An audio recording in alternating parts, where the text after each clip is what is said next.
अब हम आगे चलते हैं। आगे मूव करने से पहले अपन थोड़े से इंपॉर्टेंट कॉन्सेप्ट्स को पढ़ लेते हैं। सबसे पहले अपना आता है स्क्रीनिंग और शील्डिंग इफेक्ट। इसको जरा पढ़ें कि क्या होता है स्क्रीनिंग इफेक्ट और शील्डिंग इफेक्ट क्या होता है, ठीक है, क्योंकि इसी के बिहाफ पर आपको आगे वाली चीजें समझ में आएंगी। तो सबसे पहले तो आपको बताता हूं स्क्रीनिंग और शील्डिंग क्या होता है। तो मैं देखो बहुत सिंपल तरीके से समझाऊंगा। आप जरा समझिए कि ये हमारे पास न्यूक्लियस है, ठीक है। न्यूक्लियस, ये न्यूक्लियस का मतलब ये हो गया कि इसमें प्रोटॉन रहते हैं। प्रोटॉन का मतलब इलेक्ट्रॉन के पापा। आ गया समझ में। ये आपका फर्स्ट सब शेल है और ये आपका मान लेते हैं सेकंड शेल है, ये आपका थर्ड शेल है। अब आप खुद से सोचो कि जो प्रोटॉन है, अगर कोई इलेक्ट्रॉन पहले शेल में है उससे वो अट्रैक्शन ज्यादा शो करेगा, जो सबसे पास है उसको अट्रैक्शन ज्यादा शो करेगा। लेकिन कोई दूसरे शेल में इलेक्ट्रॉन है तो उसके पास इसकी पावर इतनी नहीं पहुंच पाएगी। क्यों? क्योंकि ये जो अंदर वाला इलेक्ट्रॉन है जो पहले शेल में भरा हुआ, वो दूसरे शेल वाले इलेक्ट्रॉन को रिपेल करेगा। आ रहा है समझ में?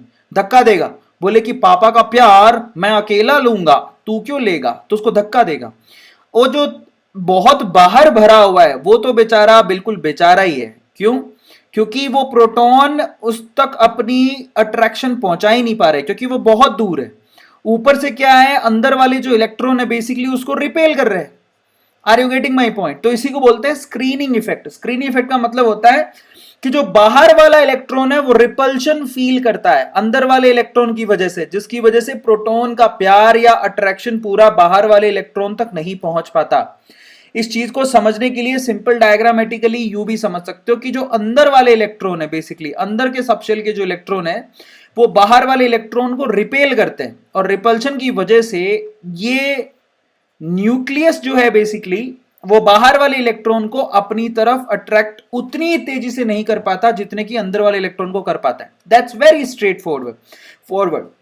अगर सबको समझ में भी आ गया होगा इसका मतलब क्या होता है। इसी को बोलते हैं स्क्रीनिंग या फिर शील्डिंग इफेक्ट। मतलब न्यूक्लियस के प्यार को अंदर वाले इलेक्ट्रॉन स्क्रीन कर रहे हैं या फिर शील्ड कर रहे हैं और बाहर वाले इलेक्ट्रॉन तक पहुंचने नहीं दे रहे। समझ में आ रहा है? बाहर वाले इलेक्ट्रॉन तक पहुंचने ही नहीं दे रहे। इसी को बोलते हैं स्क्रीनिंग या फिर शील्डिंग इफेक्ट। यह आप लोगों को ध्यान रखना है। अब मैं आपको थोड़ी सी और चीज बताता हूं। एक्चुअली आप लोग अगर देखोगे तो टोटल अगर आप चार्ज देखो, अब यहां पर थोड़े से फॉर्मूले की बात कर लेते हैं। एक्चुअली क्या होता है, अगर आप देखोगे कि कोई न्यूक्लियस लास्ट इलेक्ट्रॉन तक अपनी कितनी अट्रैक्शन पहुंचा रहा है, वो किस पे डिपेंड करेगा, उसका एक्चुअल फॉर्मूला क्या होगा जरा आप चेक करो। अब आप क्या करते हो, देखो टोटल न्यूक्लियस चार्ज कैलकुलेट करो। Total nucleus charge yes atomic number के बराबर है। आपको भी पता है यार, जो एटॉमिक नंबर होता है उतने नंबर ऑफ प्रोटॉन होते हैं। अगर एटॉमिक नंबर मान लो कितना है, सोडियम का कितना होता है 11, तो नंबर ऑफ प्रोटॉन भी कितने होंगे 11।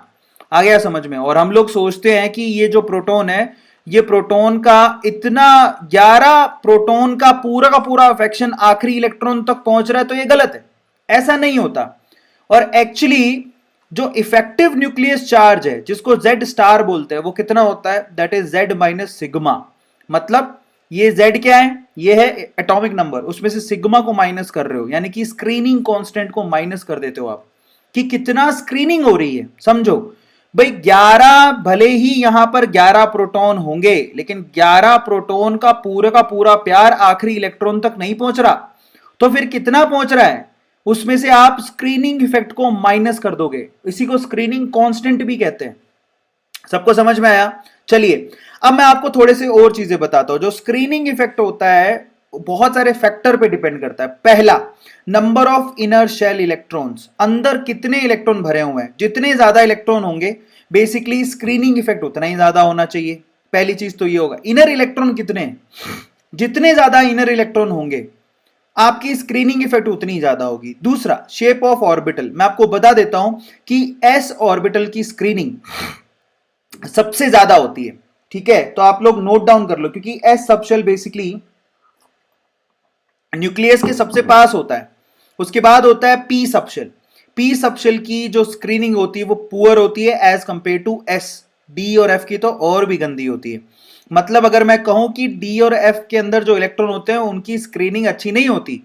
समझ में आ गया? क्योंकि वो न्यूक्लियस के पास नहीं होते और ज्यादा डिफ्यूज्ड भी होते हैं। मतलब आप देखो कि एस बहुत ही ज्यादा कॉन्सेंट्रेटेड है, लेकिन पी देखोगे तो डंबल शेप है, ये डिफ्यूज्ड है। डी तो और भी डिफ्यूज्ड है और एफ तो हद ही डिफ्यूज्ड है।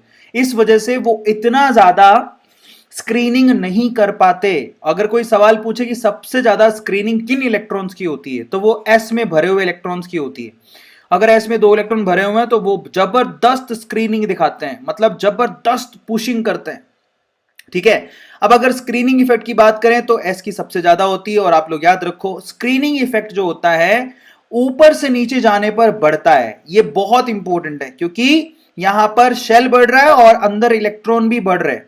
ऊपर से नीचे जाने पर स्क्रीनिंग इफेक्ट बढ़ता है, दाएं से बाएं जाने पर स्क्रीनिंग इफेक्ट घटता है। ये आप नोट डाउन करिए, बहुत इंपॉर्टेंट कॉन्सेप्ट है। ऊपर से नीचे जाने पर स्क्रीनिंग इफेक्ट बढ़ता है, दाएं से बाएं जाने पर स्क्रीनिंग इफेक्ट घटता है। Is it clear? ये आप लोग याद रखिएगा।